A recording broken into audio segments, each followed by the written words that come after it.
Shri Gurudatta tours and travels. आमच्याकडे सर्व प्रकारचे AC, non AC, tempo traveller, mini bus तसेच लक्झरी बस भाड्याने मिळेल। संपूर्ण भारतात ट्रिप अरेंज केली जाईल आणि सर्व प्रकारचे बस, ट्रेन, एअर आणि हॉटेल बुकिंग देखील केले जाईल आणि इंडस्ट्री मटेरियल सप्लाय केले जाईल। आमचा पत्ता RS number 175/7, plot number 17, U number, Konark park, Pachgaon, Kolhapur.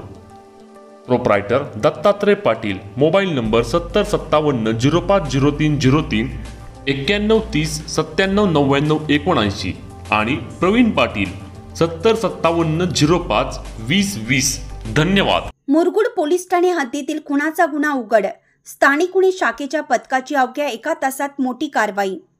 Kolhapur जिल्ह्यातील मुरगुड पोलीस ठाणे हद्दीत घडलेल्या खून प्रकरणाचा स्थानिक गुन्हे अन्वेषण शाखेच्या पथकाने अवघ्या 1 तासात छडा लावत 2 आरोपी व एका अल्पवयीन बालकाला ताब्यात घेतला आहे।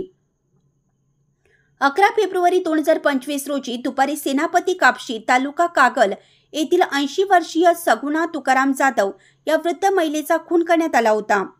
फिर्यादी सुशांत जाधव, राहणार सेनापती कापशी यांनी दिलेल्या तक्रारीनुसार सगुणा जाधव यांचा नातू गणेश चौगुले, राहणार विक्रमनगर, इचलकरंजी व त्याच्या 2 साथीदारांनी पैशाच्या वादातून तिचा गळा आवळून व डोके आपटून खून केला। तसेच तिच्या हातातील सोन्याच्या 2 पाटल्या व कानातील कर्णफुले काढून नेली। स्थानिक गुन्हे शाखेची जलद कारवाई घटनेचं गांभीर्य ओळखून कोल्हापूर जिल्ह्याचे पोलीस अधीक्षक महेंद्र पंडित यांनी स्थानिक गुन्हे अन्वेषण शाखेचे निरीक्षक रवींद्र कळमकर यांना तपासाचे आदेश दिले।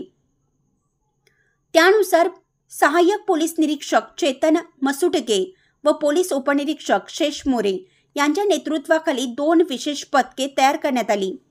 गुप्त माहितीच्या आधारे पोलीस पथकाने विक्रमनगर, इचलकरंजी येथून प्रमुख आरोपी गणेश चौगुलेला अटक केली।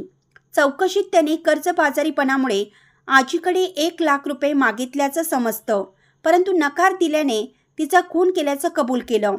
पुढील तपासादरम्यान त्याचे साथीदार नरेश उर्फ नरेंद्र करपे, राहणार मसुबा गल्ली, विक्रमनगर आणि एका अल्पवयीन बालकाला ताब्यात घेण्यात आलं। 4 लाखाचा मुद्देमाल जप्त करून अटक करण्यात आलेल्या आरोपींकडून चोरी केलेले सोन्याचे दागिने, पुण्यात वापरलेली मोटरसायकल असा एकूण 4 लाख रुपयांचा मुद्देमाल हस्तगत करण्यात आलेला आहे। आरोपींना पुढील तपासासाठी मुरगुड पोलीस ठाण्यात वर्ग करण्यात आला आहे। लोकहिरा न्यूजसाठी गणपती शिंदे।